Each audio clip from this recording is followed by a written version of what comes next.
భయ్యా మీరు తమ్నైల్లో చూసారు కదా, మళ్ళీ చెప్పడం టైం వేస్ట్ ఎందుకు, నేను ఓబీడీ కనెక్ట్ చేస్తాను. ఆల్మోస్ట్ పల్సర్ కానీ చూసుకుంటే BS6లో ఎక్కువగా ఈ మ్యాప్ సెన్సార్లు అదే పోతూ ఉంటాయి. మ్యాప్ సెన్సార్ కాస్ట్ కానీ చూసుకుంటే 985 రూపాయలు. మనకి మ్యాప్ సెన్సార్ ఇటు చెక్లెట్ ఆన్ అయిందంటే, చెక్లెట్ ఆన్ అయిన తర్వాత మనం ప్రతి మెకానిక్ ఓబీడీ కేబుల్ పెట్టి చెక్ చేస్తాడు. కొంతమంది మెకానిక్లు ఆటోమేటిక్గా చెప్పేస్తారు. ఎందుకంటే మన డ్రైవింగ్ అనేది అంత పర్ఫెక్ట్గా లేనప్పుడు ఈ సెన్సార్లు అనేది ఊరికే పోతూ ఉంటాయి. ఓకేనా, ఇది పోవడం వల్ల మనకు కంప్లైంట్ ఏంటంటే పెట్రోల్ అయిపోయినట్టు జర్క్ రావడం, రన్నింగ్లో పోతా ఉండి ఆగిపోవడం, స్టార్టింగ్ తొందరగా కాకుండా పోవడం, ఇలాంటి కంప్లైంట్స్, స్లో స్పీడ్ ఆడకుండా పోవడం, ఇలాంటి కొన్ని కంప్లైంట్స్ అయితే ఇది క్రియేట్ చేస్తుంది. అందుకని ఏంటంటే మనం ఓబీడీ కేబుల్ పెట్టి ఇక్కడ ఎప్పుడైతే చెక్ లైట్ వస్తుందో, చెక్ లైట్ అంటే ఇక్కడ చూసారా ఈ లైట్ అయితే ఎప్పుడు వస్తుందో మెకానిక్ ఏం చేస్తారంటే ఈ విధంగా ఓబీడీ కేబుల్ పెట్టి చెక్ చేసినప్పుడు ఏంటంటే P0107 చూపించినప్పుడు ఏంటంటే ఈ సెన్సార్ చేంజ్ చేయాలని ఫిక్స్ అయిపోతాడు. అప్పుడు ఈ సెన్సార్ చేంజ్ చేసిన తర్వాత అన్ని నార్మల్ అయిపోద్ది. నేను ఫస్ట్ అయితే ఓబీడీ కేబుల్ కనెక్ట్ చేశాను. ఓబీడీ కేబుల్ కనెక్ట్ చేసిన తర్వాత ఈ ప్రాబ్లమ్స్ అన్ని చూపించాయి.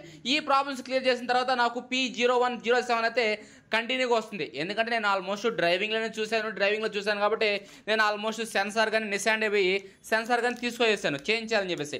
అయితే మనకి ఈ P0107 మీద ఇప్పుడు దాకా వీడియో లేదు కాబట్టి ఒక వీడియో షూట్ చేస్తే బాగుంటుంది అనేది నేను ఫిక్స్ అయ్యాను. ఇది ఇక్కడ కనబడుతుంది చూసారా, ఈ సెన్సార్ మనం చేంజ్ చేయాల్సింది.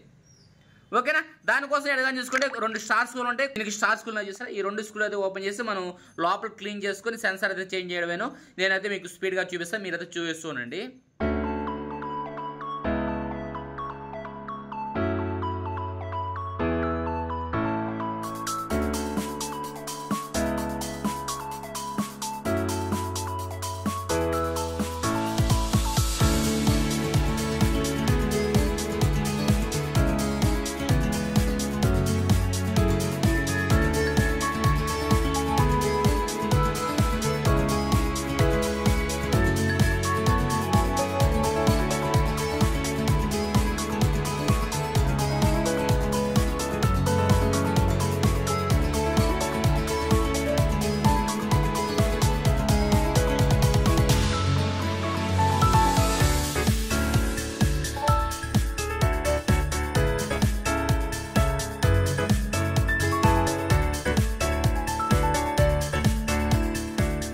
ఓకే భయ్య, టోటల్గా అయితే క్లీనింగ్ అయిపోయింది. మనకి కావాల్సిన సెన్సార్ ఇది, పార్ట్ నెంబర్ అయితే మీరు నోట్ చేసుకోండి, కాస్ట్ కానీ మీకు అయితే కనబడుతుంది. టోటల్గా సెన్సార్ అయితే ఓపెన్ చేద్దాం. ఓపెన్ చేస్తే మనకి టీపీ సెన్సార్ అంటారు, కొంతమంది మ్యాప్ సెన్సార్ అంటారు, కొంతమంది ఏంటంటే ఐడ్లింగ్ సెన్సార్ కానీ అంటారు. ఓకేనా, మనం టీపీ సెన్సార్ అంటాం కాబట్టి టీపీ సెన్సార్ అంటాం. అంటే ఒక్కొక్క పేరుతో పిలుస్తున్నారు, ఒక్క ఏరియాలో ఒక్కొక్క పేరుతో పిలుస్తారు. ఇది ఏంటంటే మనం మ్యాప్ సెన్సార్ అంటాం, లేకపోతే టీపీ సెన్సార్ అని అంటాం. ఈ మ్యాప్ సెన్సార్ కానీ లేకపోతే టీపీ సెన్సార్ ఏదో ఒక సెన్సార్ భయ్య, ఐడ్లింగ్ సెన్సార్ కానీ అంటారు దీన్ని. ఓకే, టోటల్గా అయితే సెన్సార్ అనేది మనకి దీంట్లో వచ్చే మొత్తం 2 స్క్రూలు, ఒక మ్యాగ్నెట్, అదేవిధంగా ఒక సెన్సార్ అయితే వస్తుంది. ఇది మన మ్యాగ్నెట్ లోపల ఉంది కదా, అది పాతది మనం క్లీనింగ్ ముందేనే తీసుకునొచ్చు. సరే క్లీనింగ్లో అప్పుడు రాలేదు, సరే ఎందుకు అని చెప్పి వదిలేస్తాను. మనం ఇక్కడ క్లీనింగ్ ముందే దీన్ని అయితే తీసుకోవచ్చు. దీంట్లో మ్యాగ్నెట్ అనేది ఉంటుంది, లాక్ ఉంటుంది. లాక్ అయితే మనం కరెక్ట్గా ఎగ్జాక్ట్గా సీటింగ్ చేసుకోవచ్చు ఉంటుంది. ఇది మనం తెచ్చుకొని దీనికి కొత్తది మనకి ప్యాకేజ్లో వచ్చింది, అంటే 950కి. ఇప్పుడు ఈ లాక్ ఓపెన్ చేసుకొని మనం ఎగ్జాక్ట్గా లోపల ఎలా అయితే ఓపెన్ చేసాం అలాగే మామూలుగా ఉంటుంది భయ, పెద్దగా సబ్జెక్ట్ ఏమి ఉండదు. అయితే మనం ప్రాబ్లం తెలుసుకునేది కొద్దిగా కష్టం. ఓకేనా, చాలామంది భయపడుతుంటారు BS6లో అని. భయపడాలి, ఎందుకంటే స్పేర్ పార్ట్ అంగడిలో స్పేర్స్ తెప్పిపోతే మనం భయపడడం తప్పితే ఇంకా చేసేది ఏం లేదు. మనకేంటంటే టౌన్లో కొద్దిగా స్పేర్ పార్ట్స్ అంగడిలో మనకు అనుకూలంగా ఉన్నారు కాబట్టి మనకి సెన్సార్లు కానీ బయట మెకానిక్ ఇస్తారు. మనం చెప్పంగానే వాళ్ళు తెప్పిస్తున్నారు. అది మనం సంతోషించాల్సిన విషయం. ఏంటంటే కొంతమందికి చెప్పినా తెప్పిరు, ఎందుకులే అబ్బా అంటారు.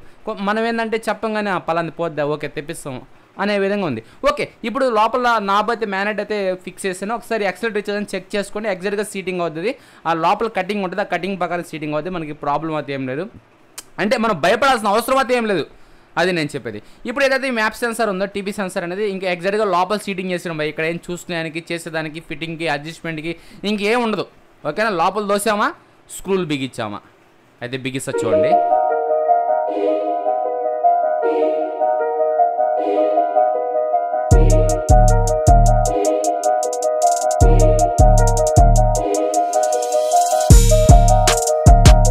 ఓకే భయ్య, టోటల్గా అయితే రీప్లేస్మెంట్ అయిపోయింది. మనం పెట్రోల్తో క్లీన్ చేసేటప్పుడు పెట్రోల్ లోపలికి వెళ్ళినా పెద్ద ప్రాబ్లం అయితే ఏముందో ఆ హోల్లో మాత్రం కొట్టేసి క్లీన్ చేసుకోండి. ఇప్పుడు టోటల్గా మనం సెన్సార్ అనేది చేంజ్ చేస్తాం కాబట్టి బండి కీ ఆన్ చేసుకుంటే అటు చెక్లైట్ ఏదో వస్తుంది. చెక్లైట్ అనేది మనకి బండి కీ ఆన్ చేయగానే వస్తుంది, దాన్ని పట్టించుకోవాల్సిన అవసరం లేదు. మనం బండి ఎప్పుడైతే స్టార్ట్ చేస్తామో, స్టార్ట్ చేసిన తర్వాత ఇది ఆగిపోవాలి. చూసారా, ఇప్పుడు చూడండి, ఇప్పుడు వచ్చింది కదా లైట్ ఏడా, ఇప్పుడు ఉంది కదా లైట్ చెక్ చేయండి, లైట్ ఆన్లో ఉంది. మనం ఎప్పుడైతే బండి స్టార్ట్ చేస్తామో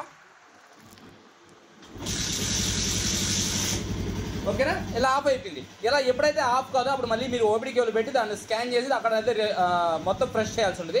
ఇప్పుడైతే మనం టోటల్గా సెన్సార్ చేంజ్ చేస్తాం కాబట్టి లైట్ కానీ ఆఫ్ అయిపోయింది. మనకు రన్నింగ్లో జర్కింగ్ కానీ, స్టార్టింగ్ కంప్లైంట్ కానీ, బండి రన్నింగ్లో ఆగిపోవడం కానీ అలాంటి కంప్లైంట్స్ అయితే క్రియేట్ అయిపోతాయి. ఫస్ట్ ఈ సెన్సార్ అనేది ఎందుకు పోతుందంటే మనం ఎక్సలేటర్ ఇచ్చే విధానం కరెక్ట్ లేని వల్ల ఆ సెన్సార్ అనేది పోతుంటుంది. చాలా వెహికల్స్లో పోతున్నాయి, ఎక్కువగా పల్సర్ వెహికల్ తీసుకుంటే ఆ ఒక్క సెన్సార్ మనకి P0107 అయితే ఈ కోడ్ అయితే ఎక్కువ కనబడుతుంది పల్సర్లో. ఆ సెన్సార్ అయితే చేంజ్ చేస్తే సరిపోతుంది. ఇది టోటల్గా మనకి పల్సర్ విషయంలో. పల్సర్ మనకి ఏసీసీ అయినా పర్లేదు, ఎక్కువగా పోయి ఆ సెన్సార్ ఒకటి. టోటల్గా వీడియోస్ లేకుండా కమ్యూనిటీ పెన్షన్ దానికి సపోర్ట్ చేయండి.